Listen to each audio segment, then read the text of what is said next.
Sa iban pang balita, slope protection project sa suba sa Pototan, Iloilo nga nagabalor sang 39 million pesos na rumpag pila ka bulan matapos na human. Proyekto wala kuno na puslan sa mga residente. Si Kim Salinas nakatutok live sa Barangay Buntatala, Leganes. Kim?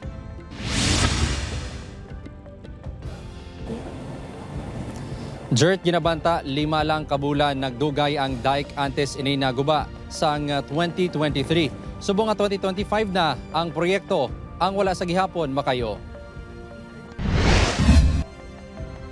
Ginkarismaya sang pumuloyo kag barangay official sa Barangay Tuburan, Pototan, Iloilo ang pagkarumpag sang 39.1 million pesos slow protection project sang Setyembre 2023. Suno kay kagawa Jeffrey Pianera, 2022 sang ginsuguran ng proyekto. Abril 2023 sa natapos, apang pagkaligad sa 5 kabulan, naguba ini bangod sang pagbaha. Sugod sadto, wala na kuno ini makayo. Mga kapuso, napuno sang tigbaw kag kahilamunan ang pangpangsang suba diri sa Barangay Tuburan, Pototan, Iloilo. Sinobala ang magunauna nga ang ini nga porsyon ang may natapos nga dike sang tuig 2023 apang bangod na usmod ang proyekto. Sang tuig man 2023 hindi na makitaan ang mga semento kag natabunan na sa mga kahilamunan kag tigbaw diri sa barangay.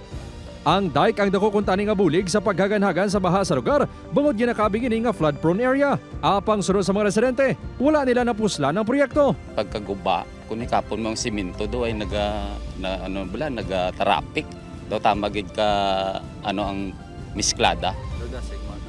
Sa magimudmud pagkaguba daw na kuan kami ngayon sa tamo dayan natabo nagikuan mga pumuloyo namon nagikuan man niya hindi nami ang pag-obra. Pagbaha dugay-dugay nagihubas naglala gani tapat ginakibang ka kung magisakaya tubig ay mabakwet do kami naba lang amon nga balay. Madugay naman yung ginareklamo sang punong barangay sa DPWH Iloilo 2nd District Engineering Office ang proyekto. Apang tub-tub suwong, wala sang aksyon. Wala ang alkalde sa Pototan sang ginkaduan sa news team sa iya opisina.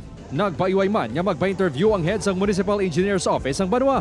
Wala naman nagasabat sa tawag sang news team si Iloilo 3rd District Representative Lawrence Defensor angot kuntani sa proyekto. Nagpaiway na magatubang sa kamera ang District Engineer sang DPWH Iloilo 2nd District Engineering Office. Apang santo sa ila record, Marso 2021 sang ginsuguran ng proyekto kag 2022 natapos. Hindi pa masabat sang ahensya kung nga wala na pa kayo ang proyekto.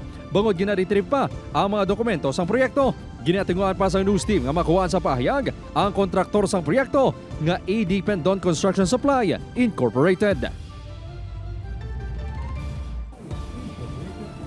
Jert takip sa mga ginausisa sang DPWH kung cover bala sang warranty upon insurance sang kontraktor ang naguba nga proyekto. Jert? Madamong nga salamat sa update, Kapuso Kim Salinas.